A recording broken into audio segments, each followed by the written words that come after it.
Telangana higher education vision.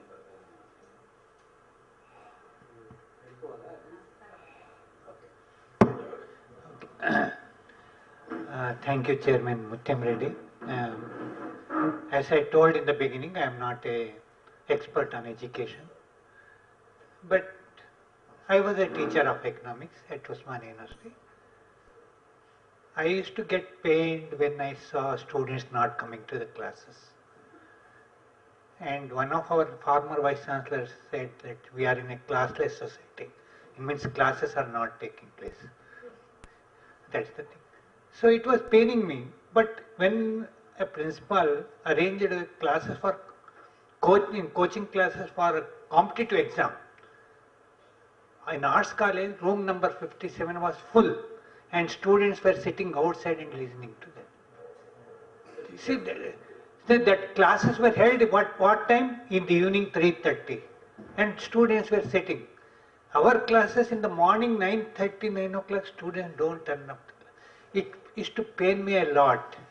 I used to remember my days when I was a student, when Professor Mathur Iyengar used to take class, even on Sundays. We used to go to the class on Sundays. At home also they used to treat, why Sunday class? No, if we miss, we used to have a feeling that we are missing something. So we used to go and attend those classes. But now for the student, the regular course has become very secondary.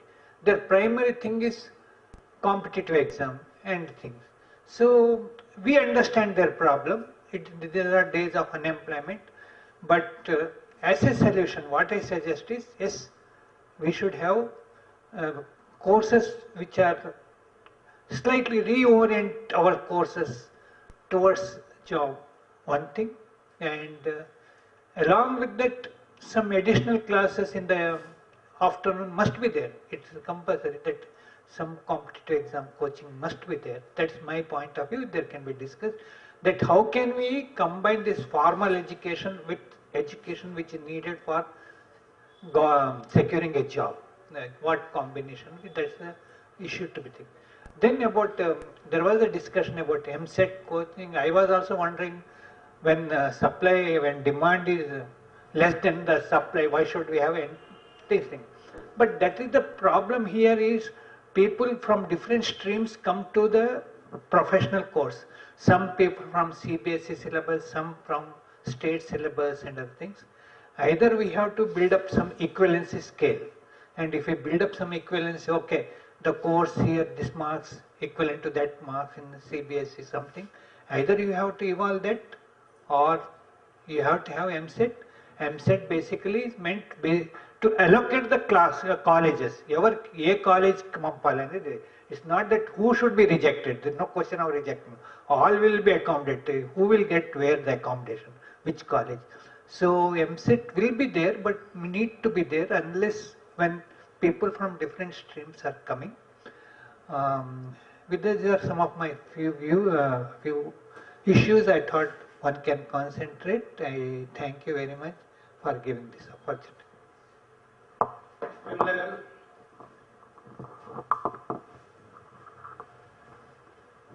I am flexible.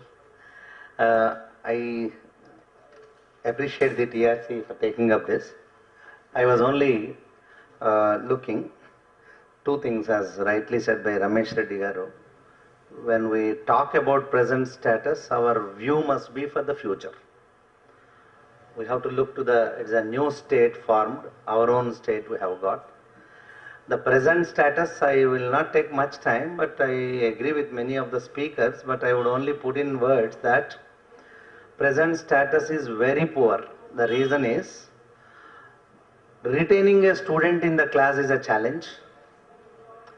Then retaining our students, our teachers, perhaps ourselves, or we ourselves are in doubt whether we believe in the course which we are teaching or not is itself is a problem. You find students in MA Philosophy or MA English, MA Sociology, MA different.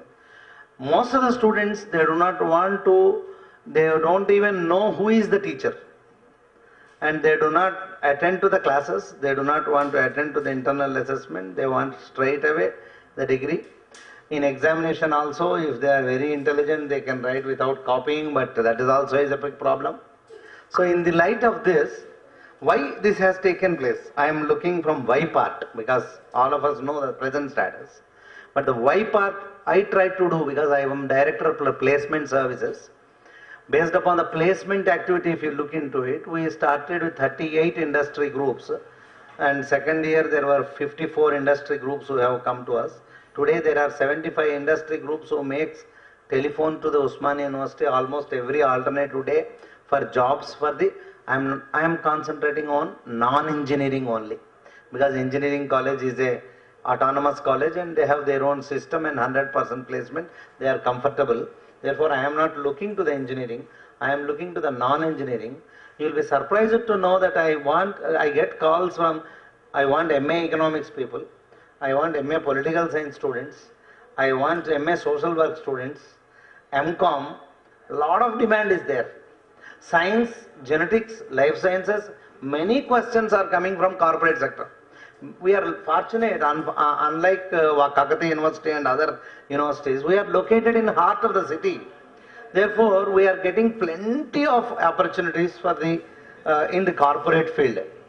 Jobs are plenty. I am not able to recommend a single candidate from my university for the simple reason that they don't come forward. I am not making a comment that they are unemployable. I am making a comment that there is no response from the students. Why there is no response, I have probed into it. They say that two reasons I find they are not coming forward. Number one, they feel insecure in the government, in the corporate sector. This insecurity feeling also has not been there for a long time, because I know very well 2000 to 2006, 6 years, there was no insecurity feeling. Many people were going towards the software sector. And thanks to the US financial crisis, after that, suddenly the corporate sector has failed to retain the students, especially the software, even other services sector, retail sector, and many places, number one. Second, biological disturbance, night shifts, girls are to work in the nights, etc. That also made the parents not to allow the girl, why don't you write banking recruitment, why don't you write some government job. Parents themselves are encouraging. These are the two things. And another point I can say, with the speciality with the Telangana and our earlier Andhra Pradesh also, is the herd instinct that we have. If you look newspapers, they will say out of so many IAS posts, 300 have come to the Osmania University, or so many group jobs, 300 jobs have come to the Osmania University, or that news delights us, no doubt. But that 300 jobs, out of how many aspirants? There are thousands, 40,000, 60,000 aspirants, 300 have come forward. That 300 who got selected in the groups and government jobs are comfortable. But those who are not selected from 40,000, remaining people na gharka na ghatka. They are not even bothering about, they are not even attending.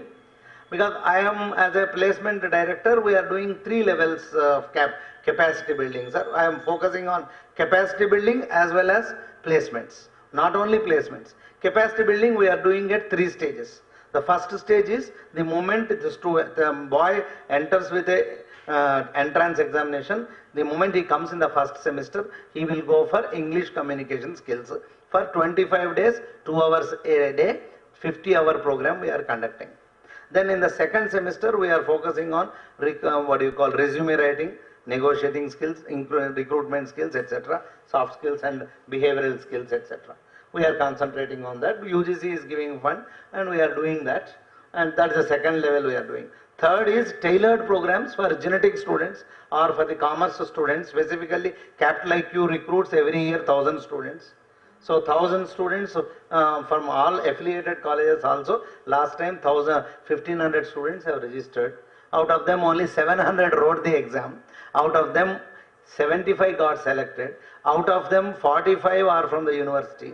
Out of 45, 27 are from the campus. So we have been recruiting. In fact, that is the reason students are cream. Those who joined in the Capital IQ also, they will be there only for 4 years. After that, they will write NET exam and again they will come back to the university. They are good students, they are coming forward. So, a cream of commerce students also are coming back from corporate sector. That's what I wanted to say. The herd instinct, which I've used the word herd instinct here, because there is a trend. IT sector, suddenly IT sector. Suddenly 1 year you say computer engineering, only computer engineering, nobody joins in mechanical. Suddenly they go for that kind of shift.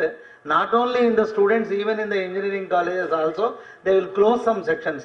BCom, the BA they will close, or this close, suddenly they will increase. This herd instinct has to undergo change. This is about the present status. Coming to the vision part, I would like to say, this is a new state. We have to give direction. If the top intellectuals, as many of you have said, top students who topped the entrance examination in the entire Telangana with the 6 students, if these students are going to be the takers of the society, not the makers of the society, what will be the future of this state? So we need to orient the philosophy itself. We need to focus on the state government, that we need to look to the universities. They have to give importance, as much importance they are giving it to the irrigation and the electricity. Electricity and water. These two are definitely caught the attention of the Chief Minister and he is trying to do something good. In the same manner, he has to focus on human resources. I feel, I may be subject to the correction, the attention is not much on the creation of human resources for this country, for this state, new state, as much attention as it is given now to the irrigation and what you call electricity. So you need to focus that there should be a vision plan, and that vision plan is, you have 6 universities, newly started universities. In fact, in commerce we have done that in the common core syllabus which is going to come now. We are going to have specializations. Each university can choose the specialization of their suitability, like accounting, marketing, logistics management, computers, e-commerce, like that. In the same manner, we need to look in the higher education system, we need to look how many schools we need to have in coming 10 years, what kind of schools we have to go for it, and what kind of direction we must give for the jobs, corporate sector. He is doing wonderful work as far as attracting the private sector is concerned. When you are inviting somebody from other country to start here, to start the employment, we must look whether that skills we are going to develop or not. So for that skill development, he has to plan. He, in the sense, we have to give a plan wherein we should be able to focus our attention, planned manner, we have to go for it. I totally agree with Sri Sudhakar Garu that inbreeding is quite is a challenge, which is in long run it will affect, because when I went to one small university, I don't want to name it, they were wanted me to recruit. I was one of the members for the experts. They were saying that he belongs to the district of Northern Telangana, so you don't select him. We want only the university here. So such kind of thinking, if we have it within the Telangana also. So the point is, where are we leading? So this is a point. And last I would like to say is that Professor was mentioning that linking we have to define the purpose of the education. Whether we are producing education for education's sake or education for skills' sake. We have engineers in a National Academy of Construction, and the National Academy of Construction is ready to work with universities, conventional universities. That is technical skills.